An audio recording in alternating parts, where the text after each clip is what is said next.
Hello, my dear students. In this video class, we shall discuss fifth chapter of the history when people rebel. My dear students, in the previous chapters, we have discussed that how maximum oppressive policies were adopted by the British colonial government, and as a result of it, all the people who were living on the Indian landmass they were suffering a lot. Everyone was against the British, but still there was a lack of the feeling of the nationalism among them. But then also, people of the different areas in the different style they revolted against the oppressive policies of the British. In this chapter, we shall discuss how Great Uprising of 1857 took place. My dear students, one more thing. As we are knowing, any colonial government which is ruling to the colony area, its main aim is to extract maximum from the resources which are present within that colony country. Same thing happened in case of the our country India, as other colonial powers like the French, Dutch, and Portuguese established their control over the less landmass of the India, but it were the British who captured maximum parts of the India in the year of 1857. And because of their oppressive policies, everyone was suffering. Everyone was against them, but because of the absence of the leadership, peoples were silent. Or we can say situations were like that if a small fire or a small spark of the fire only took place, then it catches fire. And that spark of the fire was in the form of a cartridge, that was the greased cartridge,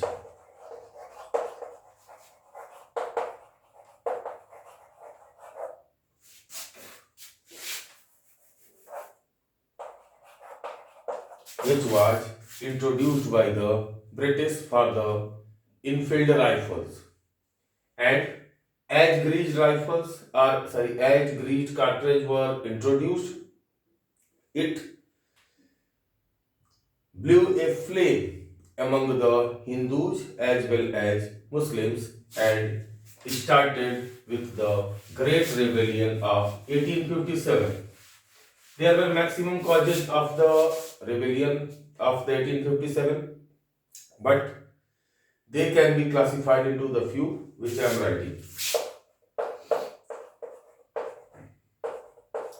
Economic cause, political cause, socio-religious,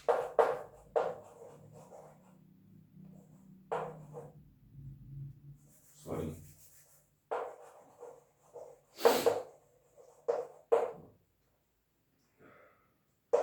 military cause, as well as immediate. Let's discuss these all one by one. So, economic cause. What were the economic causes? As we are knowing, to extract maximum revenue from the peasants, Britishers introduced Ryotwari, Mahalwari, as well as permanent settlement system of the revenue collections. Besides that, Jamidars and moneylenders exploited the farmers to the maximum extent.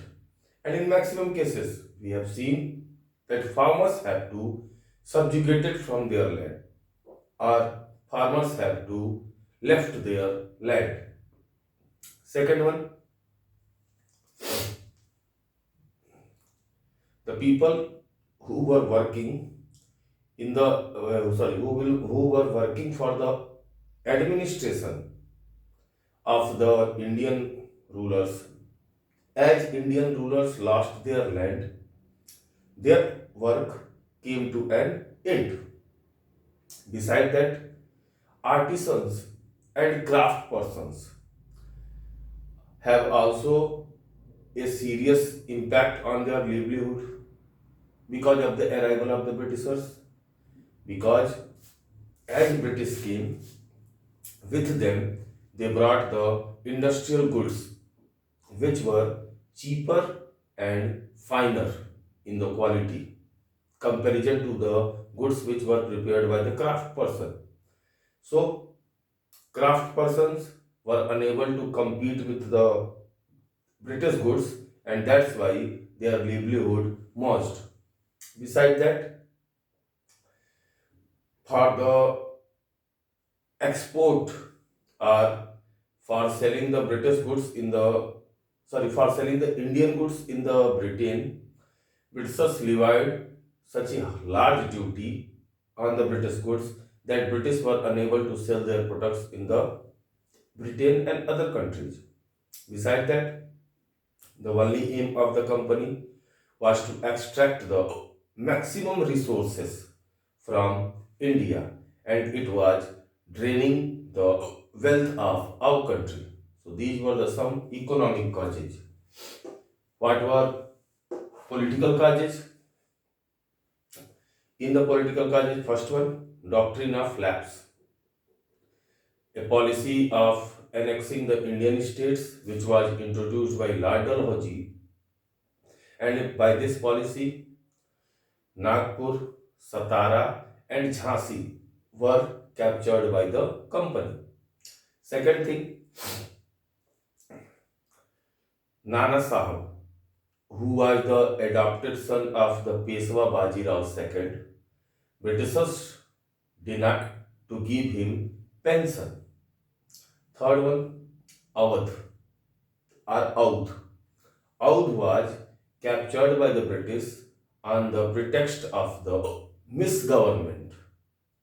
Besides that, the subsidiary alliance, which was introduced by the British, that made the Indian rulers a puppet in the hands of the British.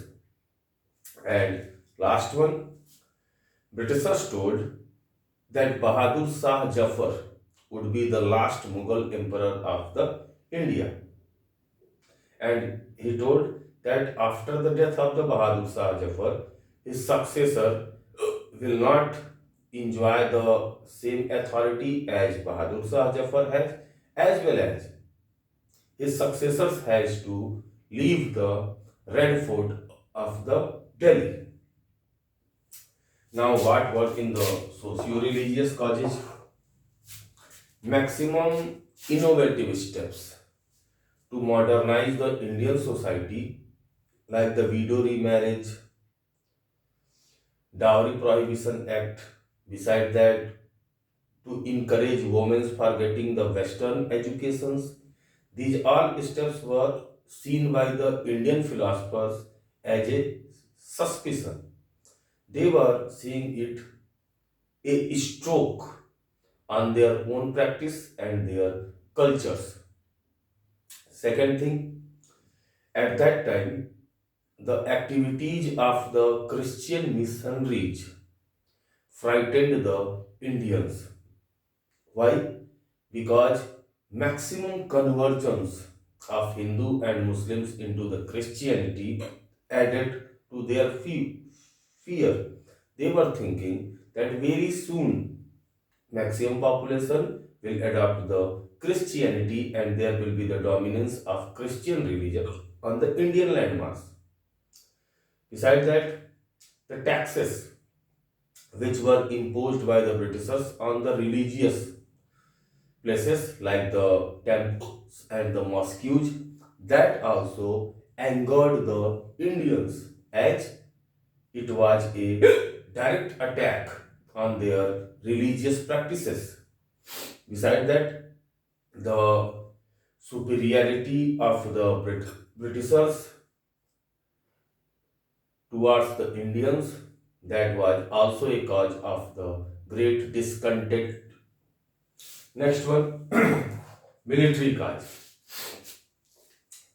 As we have discussed earlier, that oath which was taken by the British officials on the pretext of the misgovernment.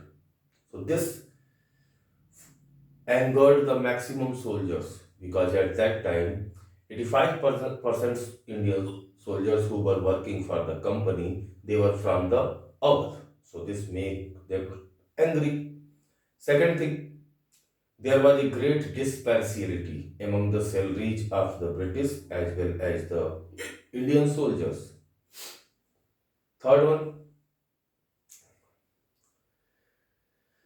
if British soldiers were fighting any war, for that they were getting special allowance or bhatta. But if Indian soldiers were fighting, they were not getting any type of allowance. Next, Britishers imposed ban on the use of the sacred marks or tilaks for Hindus, as well as they also told the Muslims not to use their religious symbols. So this also violated Indians. Next one, according to the Hindu mythology, it was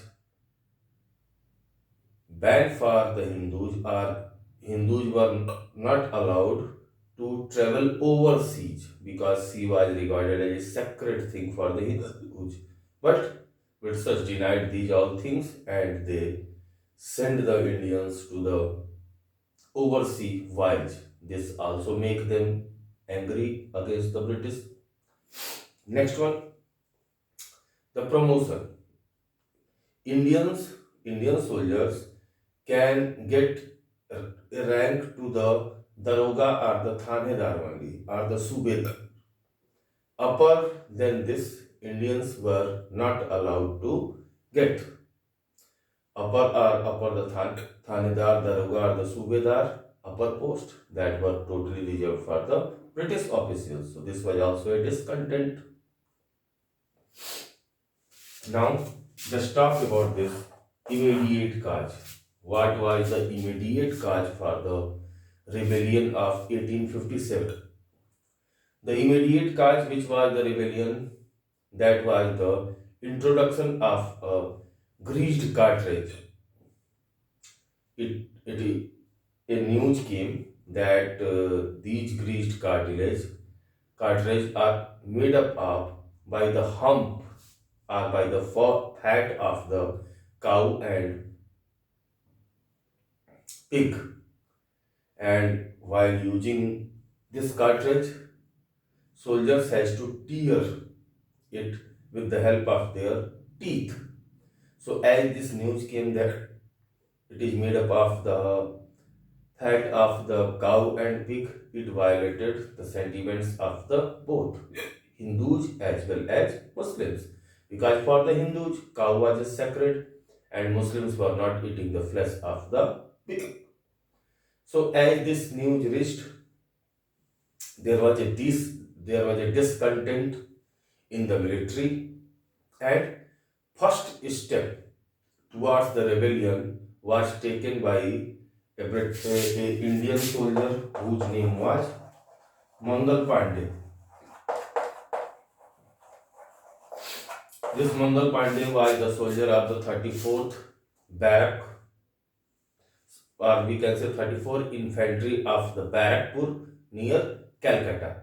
He refused to use that greased cartridge, and as a result of it, subsequently, or after some time, he was hanged.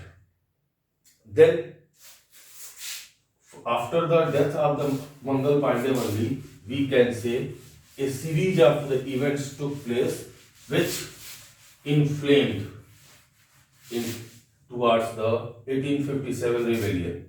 What happened? 24 April 1857, some soldiers of the Meerut, they refused to use the greased cartridge.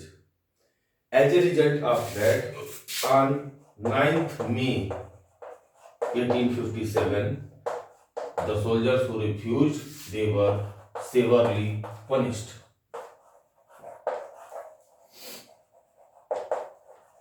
As these soldiers severely punished, next day means 10th May, maximum soldiers became mutiny and they led the revolt against the British.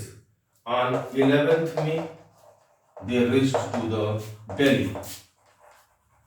They reached Delhi. They declared Bahadur Shah Jafar as their leader of the rebellion, and uprising against the British started.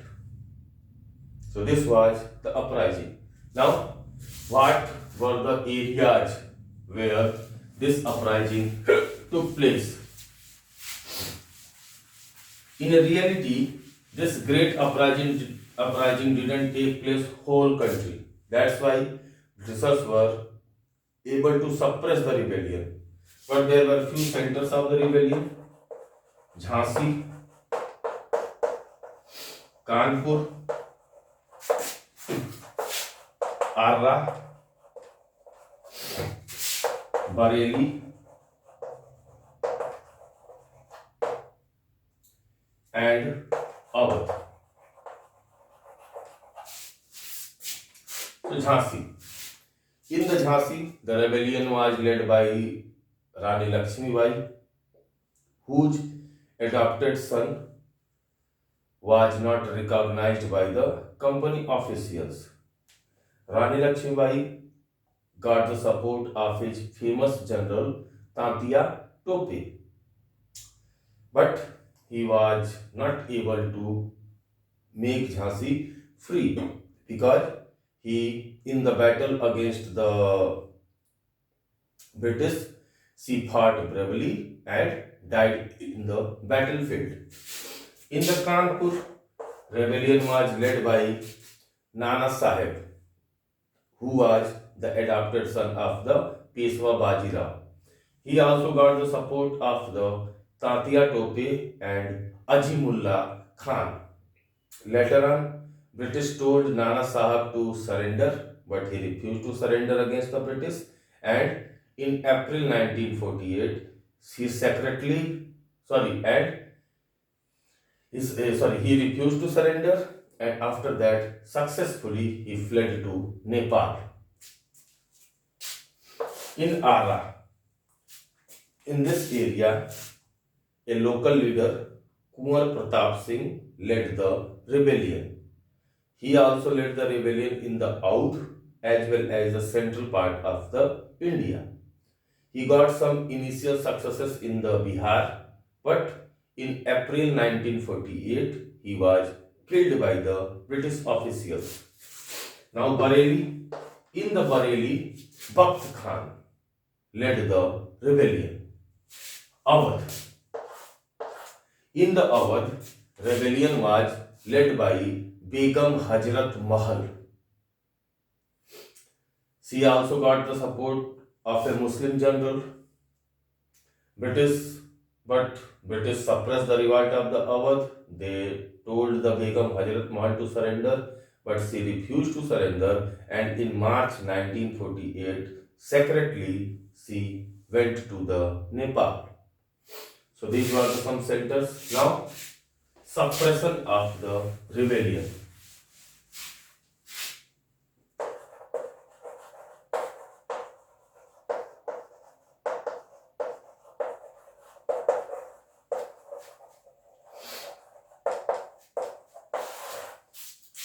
Britishers never thought that such type of uprising can be made by the Indians. They were not knowing that because of their policies, Indian leaders were too much angry. So, Lord Canning got the responsibility to suppress the rebellion. he called extra forces from the Britain, and with the help of that extra forces, he suppressed the rebellion. Yet, for him, it took 2 years to suppress the rebellion fully. The leader of the rebellion, Bahadur Shah Jafar, he was presented to the court. Court found him guilty. He exiled to the Rangoon. Later on, in 1862, he died in the Rangoon prison. To punish the other revolutionaries of the revolt, Britishers used very unfair and speedy justice. Means courts were set up. In that courts, judges didn't hear the voices of the Indians, and without the hearing of the Indians, they were either sentenced to death or lifetime imprisoned. Now, causes for the failure of revolt are why Indians were not able to successfully carry the revolt. Historians of our country analyzed the events and they reached on some conclusions. First one, Indian people or Indian leaders who were fighting in the revolution, they were fighting for their own area. Besides that, there was the lack of the national feeling or patriotism. Third one, there was not any capable leader who can guide them in the proper direction. Because at that time, Bahadur Shah Jafar, who was the leader, he was very old. Fourth one, comparison to the British, Indians were not having the good quality of the weapons. So these were the some causes for the failure of the Indians in that uprising. Now, effect. What was the effect of that rebellion? After the Great Uprising in 1958, British Parliament passed an act, and according to that act, now Indian territories were directly under the control of the Queen Elizabeth. Means company's rule came to an end. Now Queen or Crown was directly administering the India. Governor General title was replaced. At the place of the Governor General, Viceroys were appointed as a representative of the Queen. For the help of the viceroys, secretary of states were appointed, and secretaries for the help of the secretary of the state, a council of representatives were appointed. British Queen said that annexation policy should be come to an end. Indian states are free to merge in the British or not. She also assured the Indians that she will not interfere in the religious matters of the Hindus and Muslims. Now, nature of the rebellion. This is very important. Why? Because according to British, this was not any type of freedom struggle which was led by the Indians. They referred it as a mutiny rebellion. Means why they said it a mutiny rebellion? Because Indian soldiers who were angry with the policies of the British, they started this rebellion. But according to the Indians, this was not a mutiny rebellion. Why this was not a mutiny rebellion? They called it as a first war of the independence. Because this was the first time that Hindus as well as Muslims both united together and fought against the repressive policies of the British, including them fakirs, Maulvis, as well as Purohits and Pandits also joined the rebellion with the sacred symbols like the chapatis and the lotus flower. They were also demanding for the democracy and freedom. According to the Jawaharlal Nehru, this was the first rebellion, this was the first war of the independence led by the Indian for their sovereignty or for their freedom. So this was all about the chapter. Thank you.